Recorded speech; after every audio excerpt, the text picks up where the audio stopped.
Hello and welcome everyone. My name is Jocelyn Hastings with Impact Ed, an evaluation and training center based out of the University of Pennsylvania's College of Liberal and Professional Studies. At Impact Ed, we equip social and public sector organizations with critical skills and data to accelerate social change. So thank you so much for joining our webinar today for the Drink Philly Tap Ambassador Program panel discussion. Before we start, I want to remind you that this event will be recorded and will be posted on our website and social media for anyone who's not able to listen and join the program today. After the presentations, the remainder of the program will be a discussion and Q&A.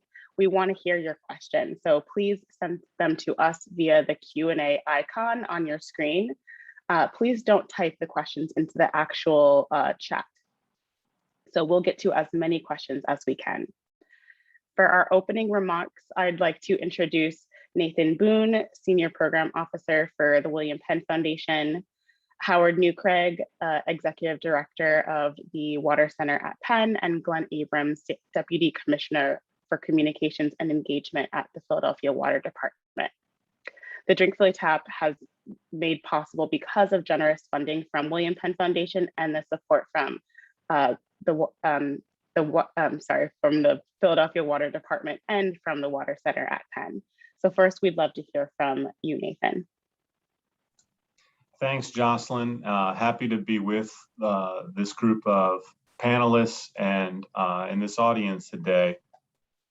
In my role at the William Penn Foundation, I'm thinking about how philanthropy can help and function as an intermediary, and how philanthropy can serve as a funding source and a thought partner to support the missions and the focus on service at the heart of our nonprofit NGO community and public agency work here in our region. And those agencies, those nonprofit partners are really focused on public service and on addressing the environmental and social needs facing our communities. Those needs are great, and they exceed the resources and the capacity that we currently have available, and demand new models for mobilizing and engaging with communities to advance these important outcomes around climate resiliency, around racial justice, around sustainable environment. So the models themselves, these new models include models like Drink Philly Tap ambassadors, as well as others, just to name a few. We have the green ambassadors, the cleaning ambassadors, neighborhood ambassadors, river ambassadors, trail ambassadors, watershed ambassadors, playful learning ambassadors, and community resource ambassadors. These are just a few of the projects that William Penn Foundation grant dollars are currently touching in some form or another, and that your agencies, your organizations might be involved in. So I ask you, what do all these programs have in common? What does it mean to have embraced this ambassador label? And what we're seeing here is a pattern, where programs and agencies are recognizing the importance of engaging with the specialized talents and perspectives of community members, source from the community to engage back with the community, and to leverage those talents on behalf of those emergent social and environmental needs. That is a pattern that I'm excited to see this program really exemplify, to both recognize, to really recognize the value of that service and the value of that contribution. And in this system that we're in, when we value something, we put a dollar value on it, and we compensate for that contribution. We pay for that contribution. So again, very notable aspects of this model that I'm excited to see spread to more, and excited to see this panel discussion explore. So with that, I'll turn it back to the facilitators and to Howard. Well, thank you, and thank you, Nathan, because your words just so incredible that you're here and William Penn is here to really support the Philadelphia environment, and it's highly recognized by, I think, certainly everyone on this webinar, and it just means so much to us. Here at the Water Center, our mission is to first find solutions to the greatest challenges facing our urban water systems, and also the watersheds that support them and the communities that rely on them. And given this mission, we are, of course, delighted to be a partner in the Drink Philly Tap project. As a former water utility CEO, I can tell you that one of our greatest challenges cities like Philadelphia face is not only producing and delivering safe, healthy, affordable drinking water 24 hours a day, 7 days a week, but creating community trust that that water is indeed safe to drink. As the Ambassador Program has proven, one of the important ways that we can help create this trust is through community engagement. Again, very grateful to the William Penn Foundation support of our efforts to build this trust with the community so that everyone can feel comfortable drinking tap water and work together to protect Philadelphia's natural water resources. Thank you.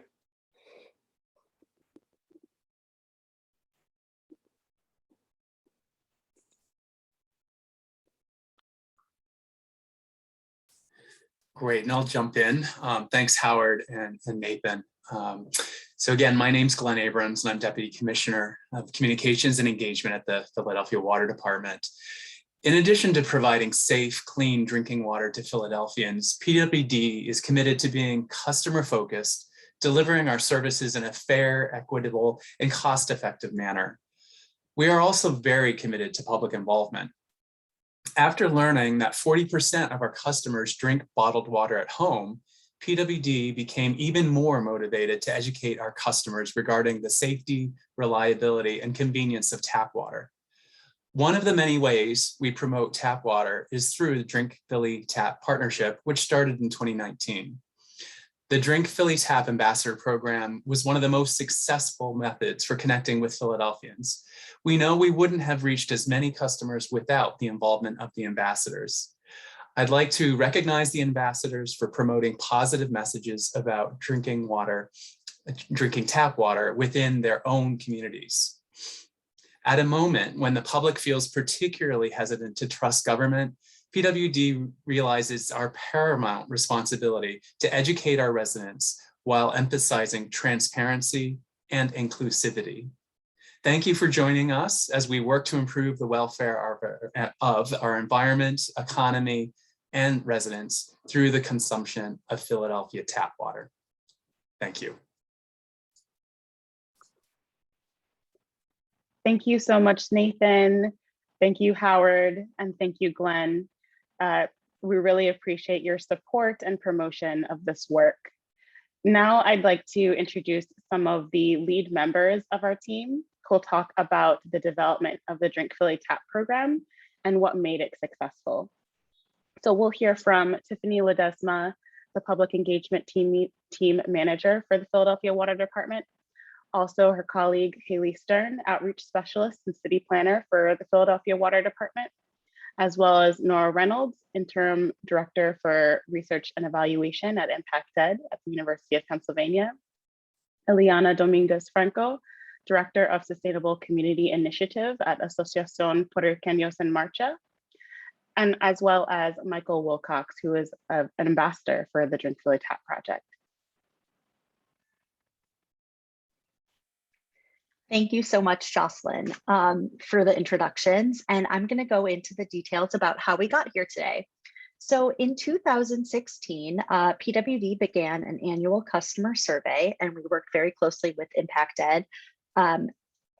And one of the questions we asked in our first year, and we've continued to ask, was what kind of water do you drink most often at home?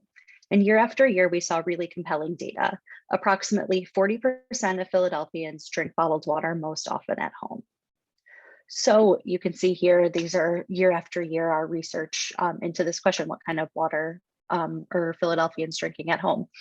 So looking at this data a little bit deeper, we found that based on demographics, different groups of people drink bottled water at different rates. So Philadelphians with incomes lower than $75,000 a year, women, Black and brown folks, and Philadelphians whose highest level of education is a high school diploma, some college or an associate's degree, are among the groups most likely to drink bottled water at home. So this disparity was surprising and compelling, as we hadn't yet had the data to understand drinking water behavior prior to 2016. So after learning of this finding, we dove into understanding this issue more. We began asking additional questions in our survey and conducting focus groups to hear from customers why they chose bottled water instead of tap water. So next slide, thank you. So in 2018, Penn and PWD convened working groups with stakeholders from NGOs, city agencies, academic partners, and community groups that were interested in this to discuss the ways to address tap water and the tap water and bottled water disparity. So after several meetings, the findings from the working group indicated that the information on tap water should come from within communities instead of a top-down approach. So in 2019, we launched Drink Philly Tap, funded by the William Penn Foundation, as a pilot to engage the public about tap water. And we did this in several ways.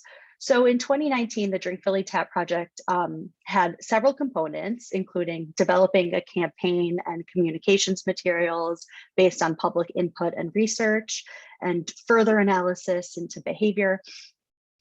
So we created promotional materials and a website with information about tap water. And drinkphillytap.org is still available. So you can go there and learn more anytime.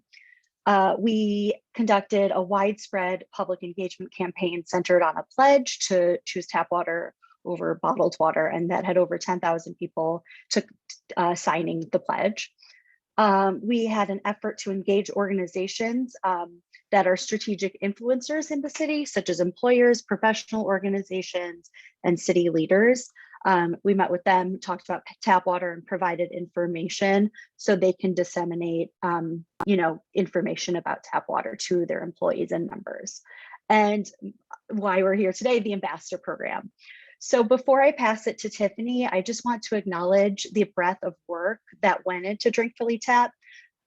It's had a lot of impact on Philadelphians. And so I really want to just thank my colleagues at PWD, Impact Ed, the Water Center, and our partners at Penn Environment, APM, and a lot of other, I don't have enough time to kind of go into every person that's touched this work, but I really want to thank you all so much and for coming today. And most importantly, the ambassadors who spent so much time getting this message out to their communities and to their friends and to their neighbors. So I'm going to pass this now to Tiffany, who will discuss the ambassador program in more detail. Hi, everybody. Thank you so much, Haley. As Haley mentioned, and as Glenn mentioned, we now had data to guide us. And if we could just go back one slide where we have a map. There we go. You'll notice that that map depicts the highest bottled water usage in the city. And it's also the areas of the city where we were targeting our interest in finding Drink Philly Tap community ambassadors. So once we knew we were moving forward with the program, we started designing the program, but we also started to really promote the program. We were very interested in finding community members that were passionate about their neighborhood, passionate about people, cared about their neighbors, and really that were excited to talk up the tap water message to their family members, friends, neighbors. And we wanted to make sure that the community members from the neighborhoods were tapped, no pun intended, first for the opportunity to participate in the program. So we leaned heavily on local community partners to spread the word about our interest in finding community ambassadors. We also ended up getting picked up by the press, the headline of Philadelphia Water Department and UPenn looking for community members and paying them $600 to talk about tap water was huge. And within 48 hours of the press picking up our story, we had over 600 applicants for 25 ambassador slots. So we went through all of those ambassador applications, and we can move on to the next slide now, please. And we were able to narrow down our pool of applicants to approximately 25. As I mentioned earlier, we knew which parts of the city we were interested in targeting. We also were very clear about our criteria to help us narrow down the selection. We wanted folks that had demonstrated years of experience with community activism or something along those lines in their neighborhood. We wanted demonstrated passion for their people, their neighborhood, their environment, for the environment, for water. And we also wanted ambassadors that were people, folks that had strong communication skills that could relate to anyone. So we also knew that the ambassadors, that an ambassador program might face retention, because with volunteer programs and programs with stipends, sometimes we can't retain that level of participation intensively over a long period of time. So we were prepared for that. And in the end, we really ended up with about 20 ambassadors that were 100% committed throughout the entire 6 months and beyond. Next slide, please. So once we had our community ambassadors selected, it was time to go to work. But before we went to work, I want to just emphasize the importance of trust. We wanted to make sure that the messengers, these ambassadors, were folks that were trusted by the communities that we were serving. And I think that's really important when we're designing and developing ambassador programs. You want folks that are trusted messengers, and that is really the ultimate goal of the program, right? The messaging. So I wanted to also point out that the selection committee, the folks that were on the committee that helped us select the final 25 ambassador submissions, those were folks that were from the local communities. We had advisors from Village of Arts and Humanities, from Southwest CDC, from the Asociación de Puertorriqueños en la Marcha, APM, from Overbrook Environmental. The local leaders were also a part of the selection process, and I think that's important to keep in mind. On this slide that we're looking at now, you'll see we had very specific roles, goals, and responsibilities that we wanted the ambassadors to fulfill in order to get their $600 stipend. Next slide, please. We also developed new training materials. We developed intensive training sessions with the ambassadors. We created opportunities for check-ins monthly with the ambassadors in person, kind of like happy hours, but without the alcohol. We got them swag, Drink Philly Tap shirts. We shared leadership training opportunities with them. And we went out in the field together. They shadowed the water department at local community events at the beginning of the process, but we discovered that we really loved working collaboratively with the ambassadors. They wanted to work with us. We wanted to continue working with them together. So we did spend a lot of time at events together. They also the ambassadors loved using the water department props, and that's something to keep in mind for future program development. Using the Philly water bar, like you see in this image, and games that come with the water bar really helped the ambassadors, just kind of shine with their messaging. So I just want to end with saying that the ambassadors really truly created a very positive impact in the communities that we were targeting. We're very grateful for their participation. I'm happy that we have an audience here that can recognize the work that they put in over the course of the year. And I'm happy you get to meet a few of them today. So thank you.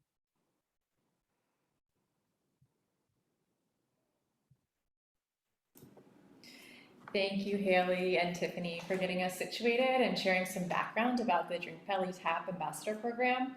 So based on the Drink Philly Tap Ambassador Program, this project asks the question, what are the best practices for implementing successful environmentally focused ambassador programs? So you can take a look at the full guidebook on the Drink Philly Tap website too. So we'll pop that link into the chat just so that you have that as reference. There's a lot of great information and resources there. And here you can just see a little bit of what's in that report.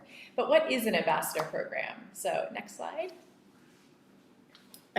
Ambassador programs create a bridge between an outside institution, a nonprofit, a government or utility, and a community of focus to build or rebuild community connections and trust by engaging community members in outreach and education about a topic or issue. And ambassador program structures really vary, including different activities, time, partners, funding models, and compensation. And in the full guidebook, we share several ambassador program case studies that distill some of these different program structures as examples. Next slide. So ambassador programs are used as a way to build or rebuild community connections and trust, and we hear this coming through in many of the comments already today. And that those community connections and trust are really used to pursue desired ambassador program impacts. And we continually heard this topic coming up across stakeholder groups through this project as related to the context or demand to launch ambassador programs, as a critical selection criteria for ambassadors themselves, so at the individual level, as a reason and criteria for collaboration with place-based partners or at the organizational level, and as an ultimate goal of ambassador programs. Next slide. So ambassador program desired impacts really focused on behavior change related to the topic or call to action, in this case around drinking Philadelphia tap water instead of bottled water, increased civic engagement, and improved community connections and trust. And in the guidebook, you can find a sample logic model for ambassador programs that describe these different desired impacts, outcomes, outputs, activities, and this just might be a useful tool for other organizations who may be planning or initiating new ambassador programs to use as a tool. So we conducted a participatory evaluation. Thank you. Which is an evaluation of a program or project that involves the stakeholders of the program or project in the entire evaluation process. So then in the case of Drink Philly Tap, we were able to have one of our Drink Philly Tap ambassadors, Michael Wilcox, who we'll hear from in just a moment, as a full member of the research team throughout the entire evaluation process. And then in addition to the Drink Philly Tap partners, the Philadelphia Water Department, the Water Center at Penn, Impact Ed, in order to facilitate intentional participation and decision-making throughout the process, we formed an ambassador advisory committee and an ambassador program advisory committee that were composed of ambassadors themselves, as well as representatives from organizations with ambassador programs. So in all phases of the evaluation project, from stakeholder engagement conversations, interviews, survey, meeting-making sessions, the guidebook creation, and now in this event, we sought participation and input from all different stakeholder groups, the Drink Philly Tap partners, the Ambassador Advisory Committee, and the Ambassador Program Advisory Committee.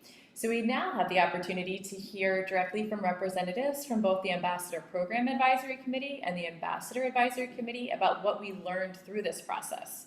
Ileana Dominguez Franco from APM and a member of the Ambassador Program Advisory Committee will share a few suggestions for organizations, groups, and partnerships on how to create successful ambassador programs for their initiatives. And then Michael Wilcox, a Drink Philly Tap ambassador and an ambassador in several other programs, and a member of the research team will share some tips for being an effective ambassador.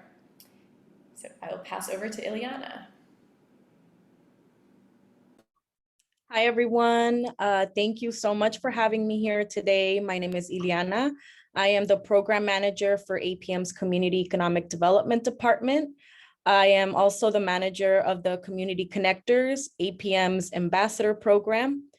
And I firmly believe that ambassador programs are one of the most effective forms that organizations have to build authentic, sustainable, and meaningful connections with their community.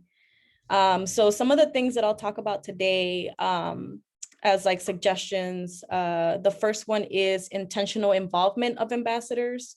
It's not just about involvement in the implementation of programming, but also the development process of programs and projects, really having an active role in guiding the direction of your work and methods. Being flexible and able to pivot based on the feedback that you receive from ambassadors, from what they're hearing from their community. Needs and priorities are constantly shifting in our communities, and ambassadors are always the first to identify those shifts and have solutions readily available.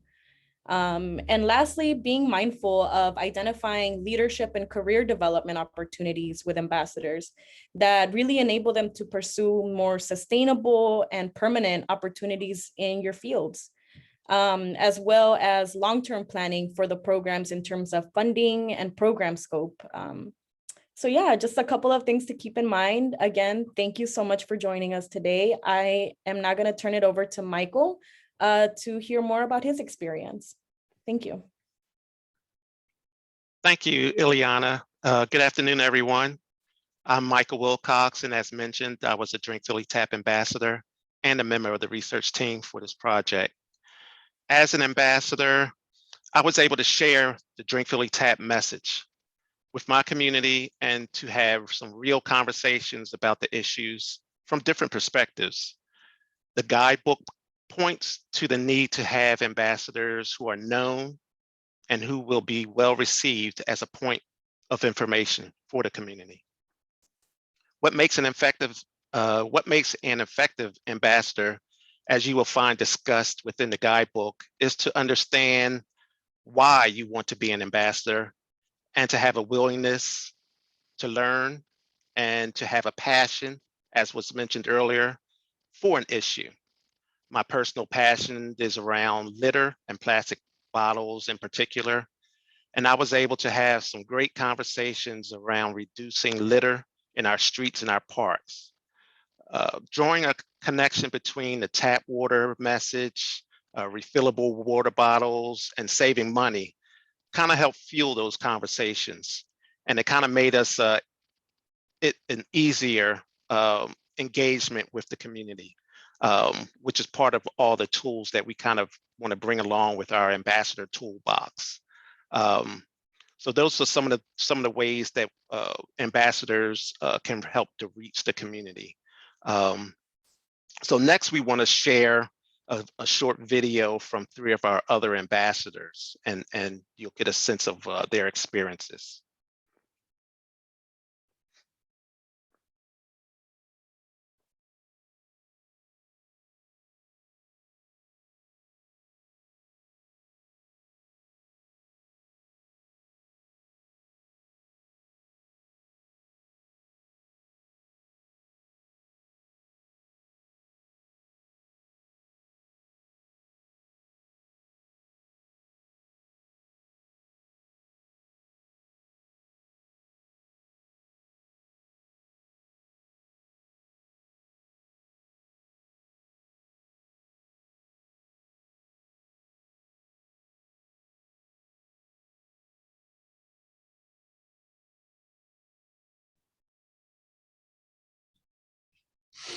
Good morning.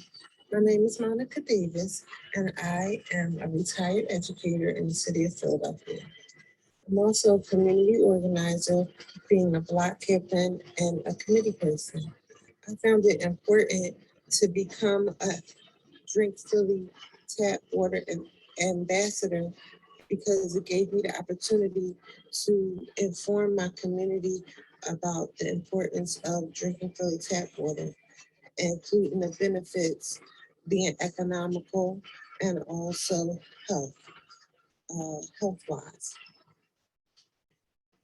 I think the best part of becoming a Drink Philly tap water ambassador was that I learned a lot. I learned a lot more about how the city processes the water and how it comes to us to get to our tap.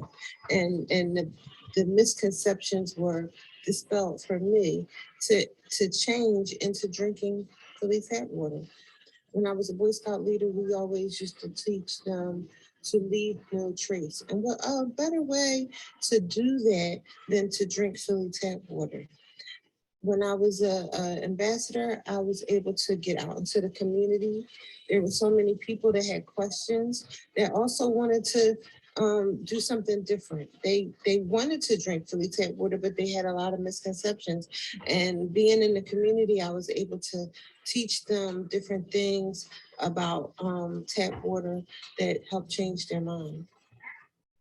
I developed a lot of community partnerships with different organizations that serve seniors, organizations that service children, and just in the community. And I think that was the best part for me.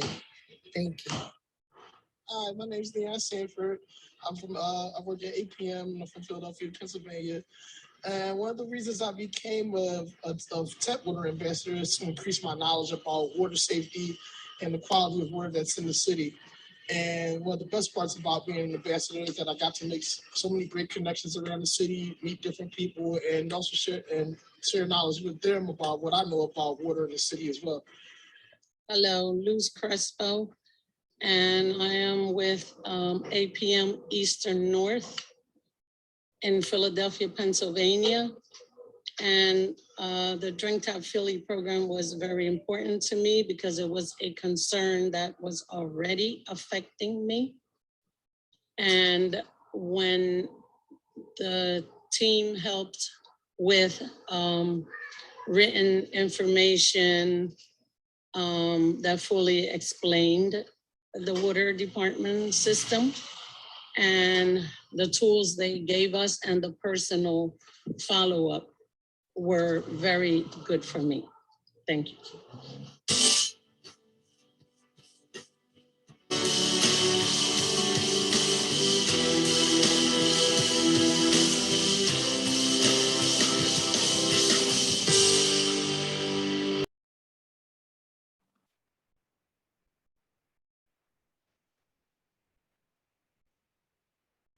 Thank you so much to Haley, Tiffany, Nora, Ileana, and Michael. And thank you to all of our ambassadors who are critical to the success of this program. We will now open up our panel discussion. And as a reminder, please share your questions in the Q&A box. For the first question, I'd love to ask Michael. So Michael, what has been the biggest personal and professional benefits to your participation in the Ambassador Program? Hi, thank you for that question, Jocelyn. I think the biggest point as being an ambassador, I was not just relegated to my small community. I was able to get to other events citywide, make some personal connections, develop some connections, both personal and professionally, just working with other organizations.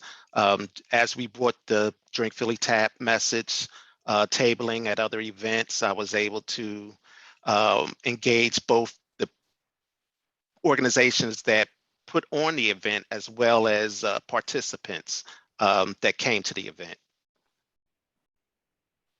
Great, thank you so much, Michael. I'd also like to ask a question to the rest of our panel. So based on your experience with the Drink Philly Tap Ambassador Program, what other topics or issues here in Philadelphia could benefit from an ambassador program? I can jump in to answer this one. I think that there's like an unlimited amount of topics.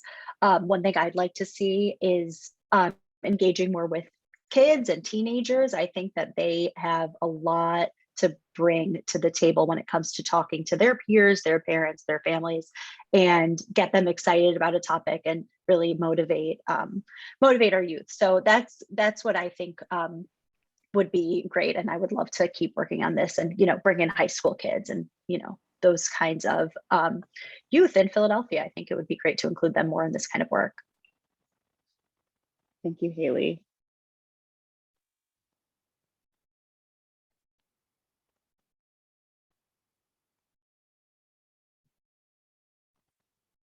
To the rest of the panelists, any thoughts on other topics or issues here in Philadelphia that could benefit from an ambassador program?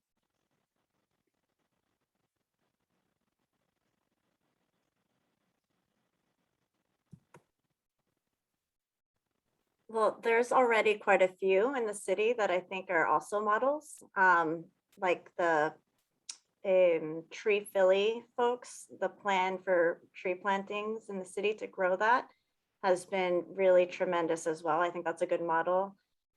Biking, more biking access to bike trails. I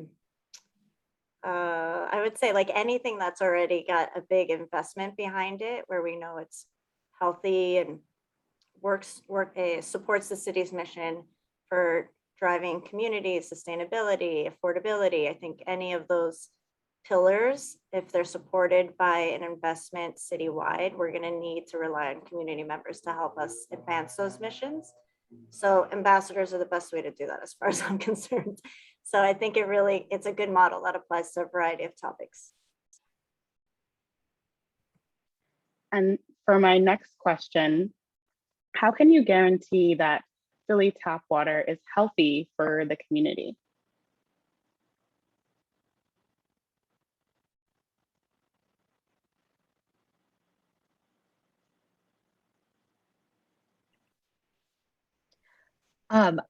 This is kind of one of those big questions, right? Because the data shows 40% of Philadelphians don't drink tap water at home.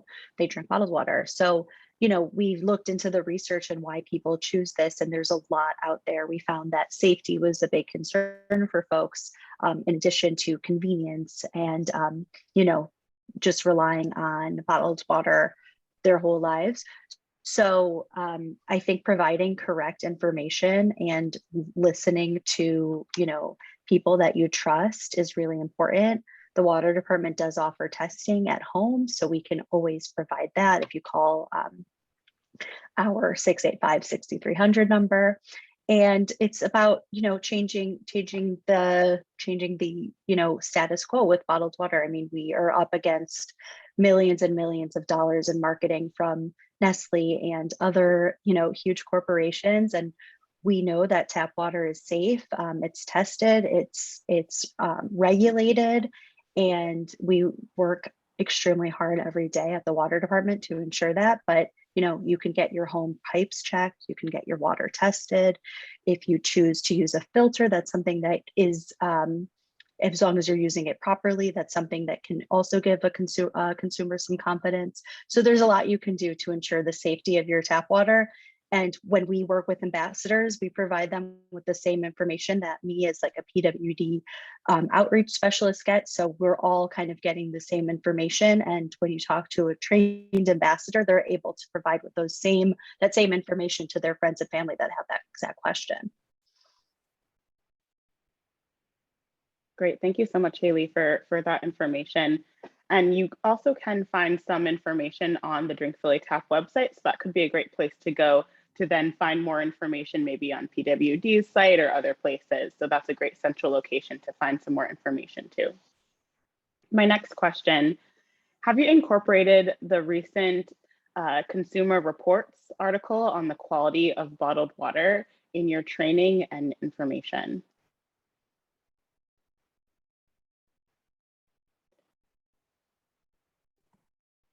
We did incorporate all of the comprehensive reports from the Philadelphia Water Department. So we had a very intensive training with the ambassadors early on, and we brought in experts. We did myth busting. So we did spend a lot of time reviewing data and making sure that they felt comfortable with the information before the ambassadors went out and hit the streets, so to speak, with our messaging. Thank you, Tiffany. My next question is, what should people interested in potentially participating in an ambassador program be aware of ahead of time?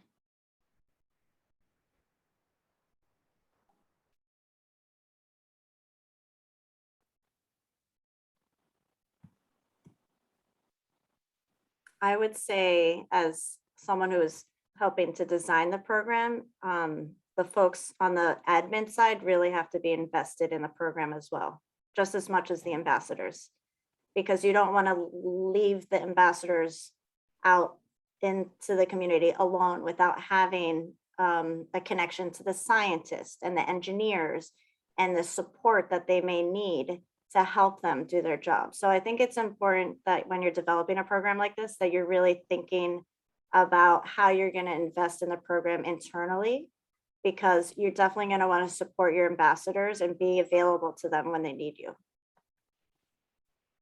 Thank you, Tiffany. Eliana, I'd be curious for your thoughts on this question. What should people interested in potentially participating in an ambassador program be aware of ahead of time? I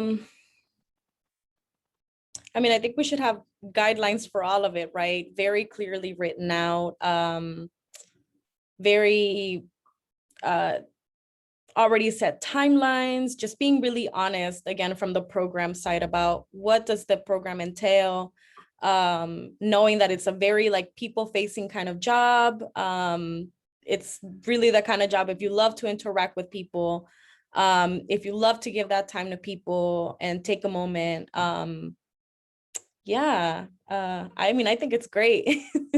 It's a very great place to really connect with your neighbors, really connect with your community, get to know what resources there are. So, you know, letting folks know that that's the job is about connecting. Great, thank you so much.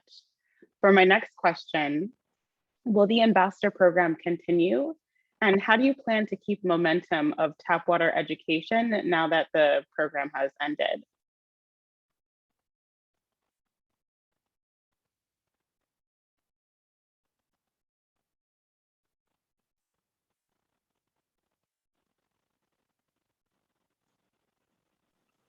Does somebody want from the Impact Center or Penn want to take that one? Just since you guys were the recipients of the funding originally, because I don't want to speak for you guys. I will do my best. So, I mean, my understanding is the Drinkfully Tap Ambassador Program came with funding for a one-year pilot that ran in 2019. And what we heard from ambassadors was really positive experience and a real strong desire to continue in this work, and actually seeking out opportunities to continue as a Drinkfully Tap ambassador if that was an opportunity. At this point, the funding was to do this participatory evaluation to try to understand what we learned from that experience, and a lot of what's in the guidebook, some of these real questions for considerations for both programs that are thinking about ambassador programs, but also for funders, is thinking about the sustainability and how funding may play into and build sustainability of models and structures over time. And I think that has been, and what we found in the research process was a challenge for this program at the one-year pilot point. But I think there's been a lot of learning that's come through this process. But I'm not sure, Haley and Tiffany, if there's anything on the water department side, but from this, it was funded as a pilot as opposed to ongoing funding for that project.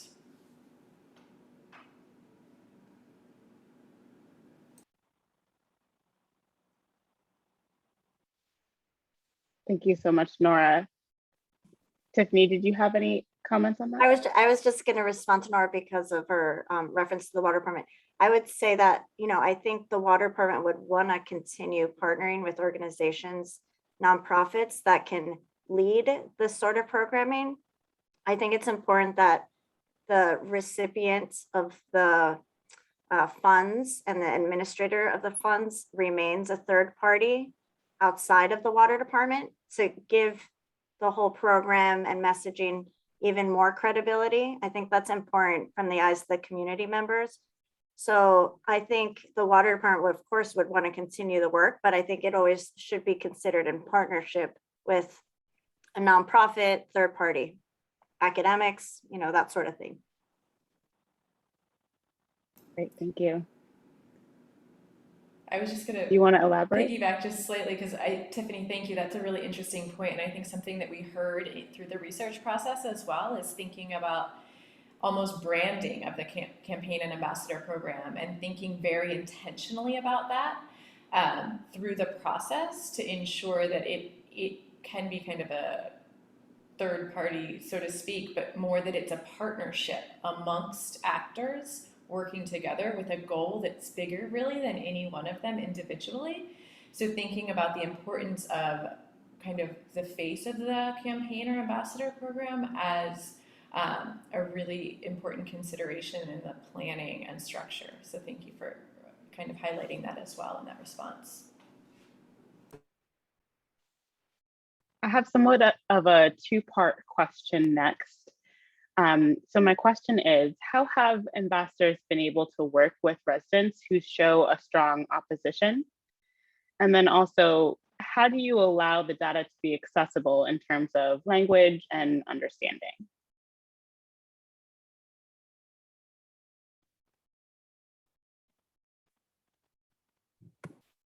I can take the second question first. I'll say that access language is very important to us. And so if you're going to invest in developing a program, I think thinking upfront about translation and what kind of tools you have for distribution is really important, because you want to make sure that the tools that you're using connect with the people that you're targeting. So having translation services should be in your toolkit if you do have a population that is a non-English, predominantly non-English speaking population. And how you connect that data to folks that need that translation. In our experience, it's been one, through the community ambassadors, like you heard about today. They are the translators. So they're the ones actually connecting using their language, that whether it's English or a non-English language like Spanish, to connect with audiences. But also we do have another program that we're working on where we're promoting tap water, and we're using the data as a driver for tap water consumption too in the same communities through art and music, culture. So there's a lot of ways to communicate outside of data. Data can be the driver, but it's not always the messenger. And so I think being open to exploring different avenues to distribute the message is very important. And the community ambassadors would know best, what's going to work for the population since it's their neighborhood. So, being prepared to invest in tools outside of the typical toolbox, but also making sure there's space to let the community ambassadors really influence what tools are going to work best for their community members is most important. I totally agree, Tiffany. The first part of the question, I see Luz, who is one of our ambassadors in the chat, to respond to the first part of your question. I'm just going to read what she wrote. And I hope that you're responding to this because it sounds like you are. So I have done taste tests where they didn't find any difference in taste and took it from there to the plastic chemical leakage and cost and transporting difficulty. So that's how Luz sort of addressed this question, and everyone uses what they can do best. So I don't know if Michael wants to jump into to talk about your experience. Yeah, I will, and thanks for that. And it's an important point to understand that the engagement that you're going to that we found as the ambassadors isn't necessarily going to be a one-off to turn people's misperceptions around. That is an ongoing engagement. That's why we try to choose people from, and the guidebook speaks to that point, from the community. It's a kind of a slow churn, and bringing the data. I guess data will show that you have to be engaged for a number of times before they actually hear what you're saying and start to see the information and see it for themselves. You just want to keep bringing the consistent message is more important. That that they see what you're doing, and you just bring the points and bring them the information, and if it's a true something that they can relate to in terms of cost saving measures, statistics on the bottled water and how much they can save, looping back to the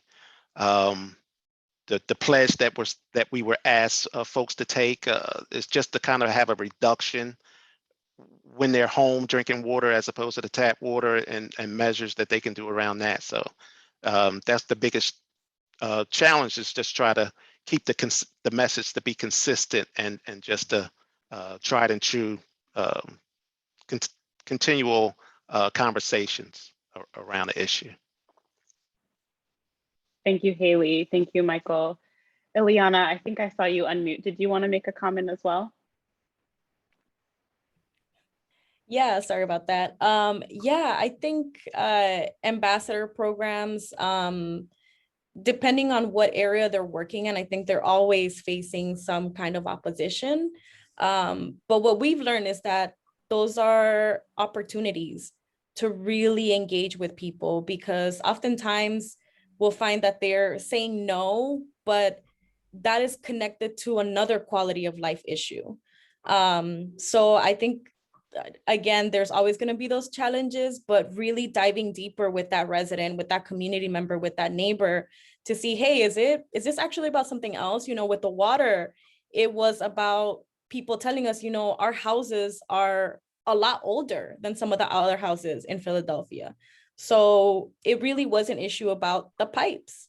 And so for us, it was like, okay, well, like, let's pivot to talking about, you know, how well the water department filters the water, to talking about the programs that the water department has to provide loans and provide financial assistance to people to actually switch out those pipes.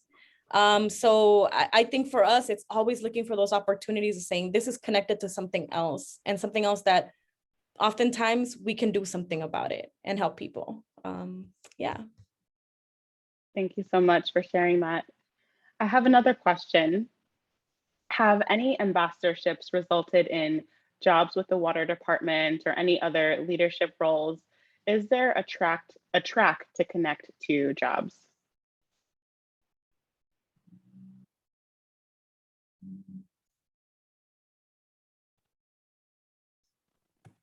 That would be the dream if we could get there one day. I don't think we're there just yet. A lot of the ambassadors were working with us while also maintaining full-time jobs, or part-time jobs. So remember, it was a few hours per week that the ambassadors were putting in. So it wasn't necessarily a 40-hour per week arrangement from the beginning. And so I think ultimately that would be ideal. And, you know, we did offer to like help with resume building and figure out how we could, you know, write letters of recommendation and try to help them if they do want to move in that direction. But I think that's something that would take more of an investment up front too, and to really make it more of a full-time ambassador program, because we just started to scratch the surface. You know, it was a few hours per week. And I think ultimately that would be the dream for all of us, to have a pipeline that could be more sustainable for a full-time position.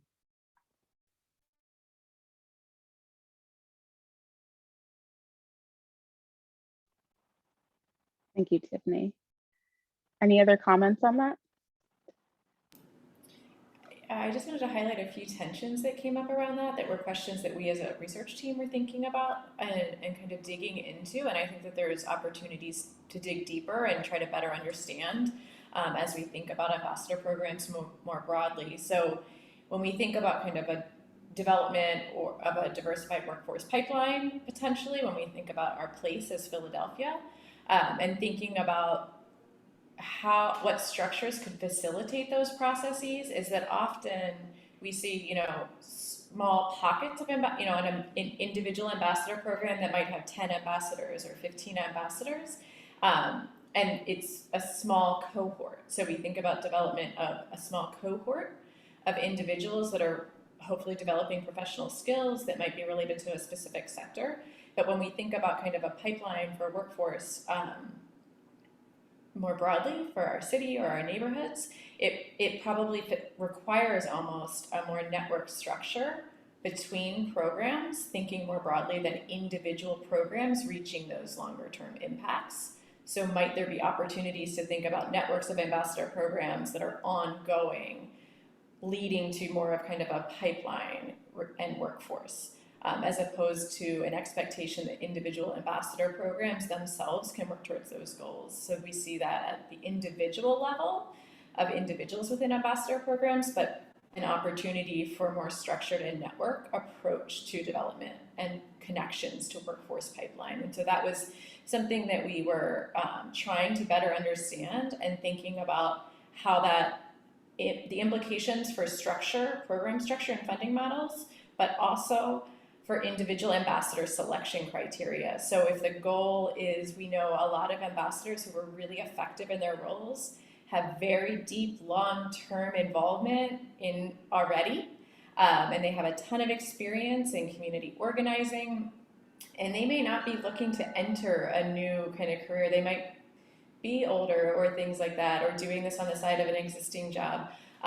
If we want to develop young people to enter a certain sector, Might we be selecting ambassadors differently who have interest in a specific sector and are joining for the reason of connecting for career trajectory? And so there might be consideration of what is getting priority in terms of both funding structures and models and ambassador selection criteria.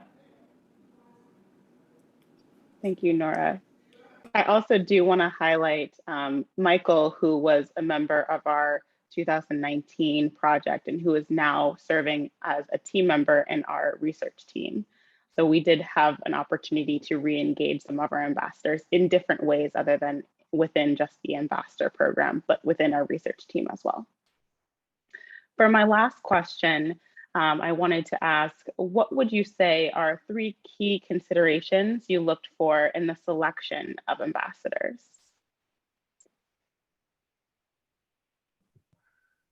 We looked for passion for the environment and water.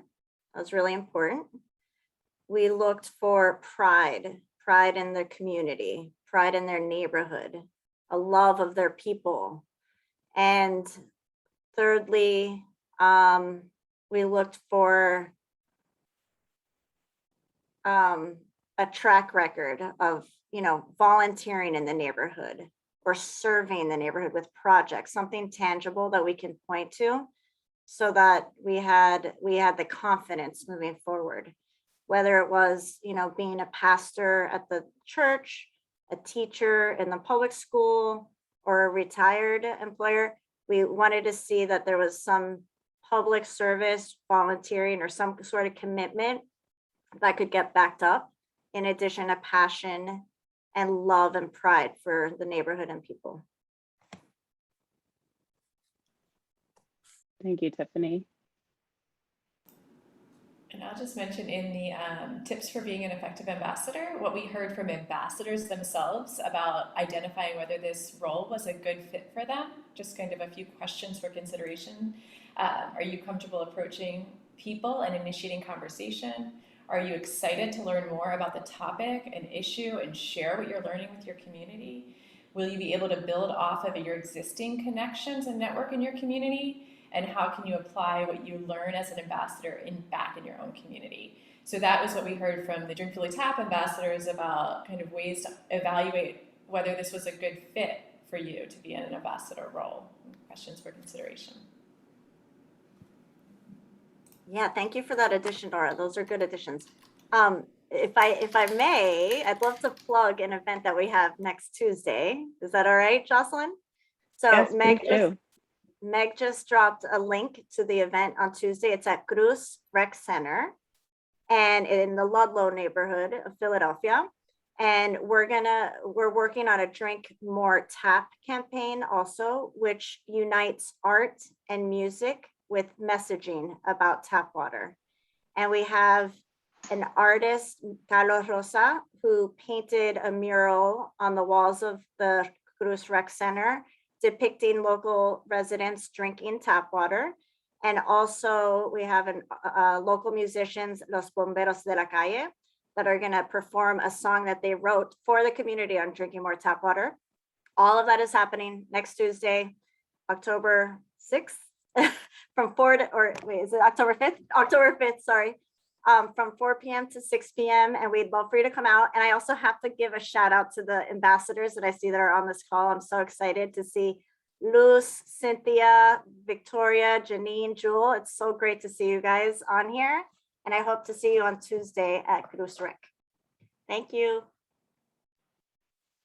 Yes, thank you so much to all of our panelists and our audience members, especially the ambassadors in the audience, for participating and joining our program today, and to all of the listeners who had submitted our questions for the panel. I think it was a great dialogue and I personally really enjoyed it, and I hope you all did too. As I mentioned before, the program has been recorded and a link will be shared tomorrow via email. The email will also include a feedback survey. So please take a few minutes to fill it out so that we know how to improve our future programming. The link to the survey will also be shared in the chat today.